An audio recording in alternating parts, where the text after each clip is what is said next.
আসসালামু আলাইকুম। এখন শুনবেন সংবাদ শিরোনাম। সন্ধ্যায় বহুল প্রত্যাশিত সংসদ নির্বাচনের তফসিল ঘোষণা। ফেব্রুয়ারির দ্বিতীয় সপ্তাহে হবে ভোট। সব চ্যালেঞ্জ উতরে গণতান্ত্রিক ধারায় উত্তরণের তাগিদ।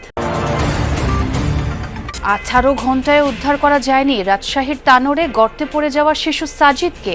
এক্সকাভেটর দিয়ে খোঁড়ার পর নিচে নামছেন ফায়ার ফাইটাররা।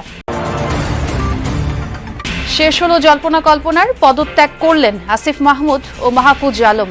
নির্বাচনে প্রার্থী হবেন এলজিআরডির দায়িত্ব পালন করা ছাত্র উপদেষ্টা। চিকিৎসা গ্রহণ করতে পারছেন বেগম খালেদা জিয়া, দেশে নিশ্চিত করা হচ্ছে সর্বোত্তম সেবা, জানালেন ডাক্তার জাহিদ। 6 ঘণ্টা অবরুদ্ধ থাকার পর পুলিশের সহায়তায় নিজ দফতর থেকে বের হলেন অর্থ উপদেষ্টা।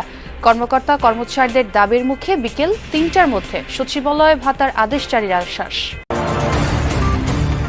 সমবায়ের আমানত সংগ্রহের নামে বাড়ছে প্রতারণা। মানিকগঞ্জে 10 বছরে 100 কোটি টাকা আত্মসাৎ। নজরদারি ঘাটতির সুযোগ নিচ্ছে অসাধুরা। আসসালামু আলাইকুম। এতক্ষণ দেখছিলেন সংবাদ শিরোনাম, এখন দেখবেন বিস্তারিত। সন্ধ্যায় দেয়া হচ্ছে বহুল প্রত্যাশিত ত্রয়োদশ জাতীয় সংসদ নির্বাচনের তফসিল। ফেব্রুয়ারির দ্বিতীয় সপ্তাহে নেওয়া হবে ভোট। একসাথে গণভোটের ব্যালটেও মতামত দেবে জনগণ। ভোটের রীতিতে আসছে বেশ কিছু পরিবর্তনও। আগের মতো ব্যানার পোস্টার করা যাবে না, তবে বিলবোর্ড করা যাবে। জোট করলেও ভোট করতে হবে নিজের প্রতীকে। বিশ্লেষকদের মত, চ্যালেঞ্জ অনেক, তবু উতরে যেতে হবে গণতান্ত্রিক ধারায়। ফুরাচ্ছে দীর্ঘ অপেক্ষার প্রহর, বেজে উঠবে বহুল কাঙ্ক্ষিত ভোটের দামামা। সন্ধ্যায় ঘোষিত হতে যাচ্ছে আসন্ন জাতীয় নির্বাচনের তফসিল। দীর্ঘদিন পর ফেব্রুয়ারির দ্বিতীয় সপ্তাহে ভোট দেওয়ার অপেক্ষায় জনগণ। জুলাইয়ের রক্তক্ষয়ী আন্দোলনের পর দাবি ওঠে সংস্কারের। জুলাই আদেশের বিষয়ে গণভোট নেওয়া হচ্ছে একই সাথে, যেখানে সংস্কারের 4 প্রশ্নে পক্ষে বিপক্ষে মতামত দেবেন ভোটাররা। গণভোটের বিষয়টা একটু পলিটিক্যাল পার্টির তরফ থেকে নেগলেক্টেড হয়ে যেতে পারে। এই জন্যই আমি যেটা কয়েকবার বলেছি যে সরকার, নির্বাচন কমিশন এবং অন্য যারা এটার অংশীদার আছেন তাদেরকে ব্যাপক ভিত্তিক অ্যাওয়ারনেস প্রোগ্রাম করা। এবারে নির্বাচন হবে ভিন্ন আমেজে। পাল্টে যাচ্ছে ভোটের মাঠের চেনা দৃশ্যপট। প্রার্থীদের প্রচারণায় দেখা যাবে না যত্রতত্র ব্যানার ও পোস্টারের জঞ্জাল। নির্বাচনী আচরণবিধিতে কমিশন এবার টেনে ধরছে শক্ত লাগাম। সর্বোচ্চ 20টি বিলবোর্ডে প্রচার করতে পারবেন এক এক প্রার্থী।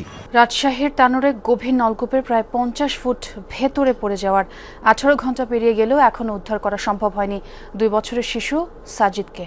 ফায়ার সার্ভিস জানিয়েছে 35 ফুট গভীর গর্ত করে নিচের দিকে নামতে শুরু করেছেন ফায়ার ফাইটাররা। ভোরের রাজশাহী ফায়ার সার্ভিসের সহকারী পরিচালক দিদারুল আলম জানান, 35 ফুট নামার পর শিশুটিকে না পাওয়া গেলে বিকল্প ব্যবস্থা নেওয়া হবে।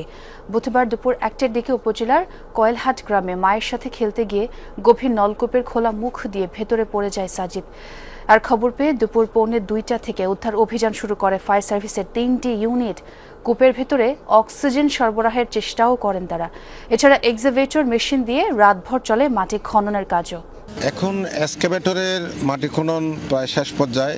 এখন আমাদের ফায়ার ব্রিগেডের আমাদের ইউনিট নামছে। আমরা যে 35 ফিট তারা খনন করেছে, 35 ফিটের মধ্যে যদি আমরা ভিকটিম যদি পাই তাহলে তো ইনশাল্লাহ ভালো, আর যদি না পাই তাহলে আন্ডারগ্রাউন্ডের জন্য আমরা আবার অন্য চেষ্টা করতে হবে। অন্য চেষ্টা বলতে আমাদের লোহার শিক আছে প্রায় 30-35 ফিট, সেটা দিয়ে আন্ডারগ্রাউন্ড আমরা চেষ্টা করব। তখন তো আর জীবিত আনা যাবে না। অন্তর্বর্তী সরকারের 2 ছাত্র উপদেষ্টা আসিফ মাহমুদ সজীব ভুইয়া ও মাহফুজ আলমের পদত্যাগপত্র গ্রহণ করেছেন প্রধান উপদেষ্টা।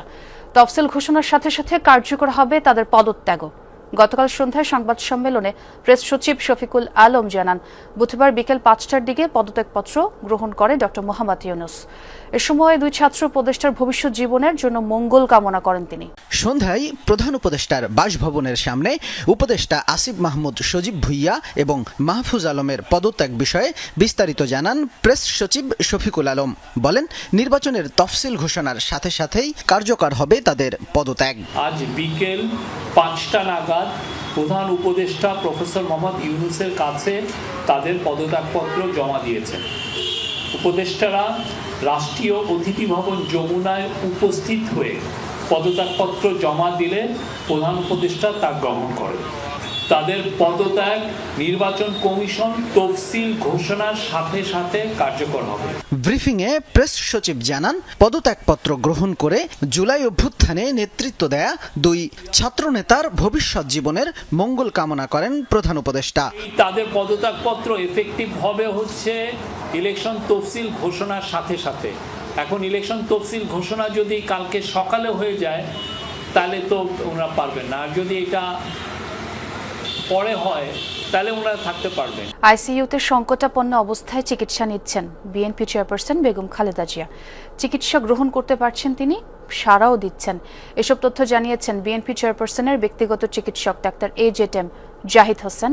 বলেন, দেশেই খালেদা জিয়ার সর্বোত্তম সেবা নিশ্চিত করা হচ্ছে, তবে যে কোনো প্রয়োজনে দেশের বাইরেও নেওয়া হতে পারে তাকে। লিভার কিডনির জটিলতা আগেই ছিল। গত সপ্তাহে অবস্থার অবনতি হলে চিকিৎসকরা বেগম খালেদা জিয়াকে আইসিইউতে বিশেষ নজরদারিতে রাখেন। সাবেক প্রধানমন্ত্রীর শারীরিক অবস্থার আপডেট জানাতে বুধবার রাতে কথা বলেন মেডিকেল টিমের সদস্য ডাক্তার AZM জাহিদ হোসেন। জানান, আইসিইউতে থেকে ওষুধ, থেরাপি সবকিছুই গ্রহণ করতে পারছেন বিএনপি চেয়ারপারসন। উনি আইসিইউতে চিকিৎসাধীন আছেন এবং উনি সর্বোচ্চ চিকিৎসা ব্যবস্থার সর্বোচ্চ পর্যায়ে একটি সংকটাপন্ন মানুষের জন্য যেটি প্রয়োজন সেই চিকিৎসার মধ্যেই উনি আছেন। ডাক্তার জাহিদ বলেন, দেশে খালেদা জিয়াকে সর্বোচ্চ চিকিৎসা দেয়া হচ্ছে, প্রয়োজনে উন্নত চিকিৎসার জন্য বিদেশেও নেওয়া হতে পারে। সর্বোত্তম সেবা ওনার জন্য নিশ্চিত করা যায় এবং পৃথিবীর মধ্যে যাতে ভালো চিকিৎসা সেটি উনি পেতে পারেন, সেই জন্য এখানে রেখেও সকল পর্যায়ের চিকিৎসকদের দেশে বিদেশের তাদের পরামর্শক্রমে ওনার চিকিৎসা অব্যাহত রয়েছে। যে কোনো সময়ে প্রয়োজনে দেশের বাইরেও নিয়ে যাওয়া হতে পারে। বুধবার প্রায় 6 ঘন্টা অবরুদ্ধ থাকার পর পুলিশের সহায়তায় নিজ দফতর থেকে বের হন অর্থ উপদেষ্টা সালাউদ্দিন আহমদ। 20% সচিবালয় ভাতার দাবিতে উপদেষ্টার কার্যালয়ের সামনে অবস্থান নিয়েছিলেন কর্মকর্তা-কর্মচারীরা।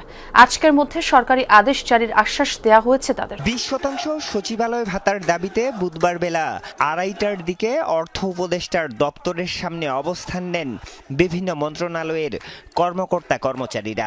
চলতে থাকে ভাতার দাবিতে স্লোগান। তাদের দাবি, নির্দিষ্ট সময়ের বাইরেও উপদেষ্টা এবং মন্ত্রণালয়ের বিভিন্ন দপ্তরে বাড়তি কাজ করতে হয় তাদের। সরকারের অন্যান্য দপ্তরের কর্মকর্তা কর্মচারীরা বেতন কাঠামোর বাইরেও নানা ধরনের ভাতা পেলেও সচিবালয়ের কর্মচারীরা তা থেকে বঞ্চিত। সমবায় মানে সহযোগিতা, উন্নয়ন আর সঞ্চয়ের নিরাপদ জায়গা, এই ছিল সাধারণ মানুষের ধারণা। কিন্তু বাস্তবে চিত্রটা এখন সম্পূর্ণ উল্টো। মানিকগঞ্জের সমবায় সমিতির নামে কোটি কোটি টাকার প্রতারণা যেন নিয়মিত ঘটনায় পরিণত হয়েছে। গত 10 বছরে আমানত সংগ্রহের আড়ালে গ্রাহকদের কাছ থেকে আত্মসাৎ হয়েছে প্রায় 100 কোটি টাকা। নিবন্ধনের পর কর্তৃপক্ষের যথাযথ নজরদারি না থাকায় দাপট বেড়েছে অসাধুদের।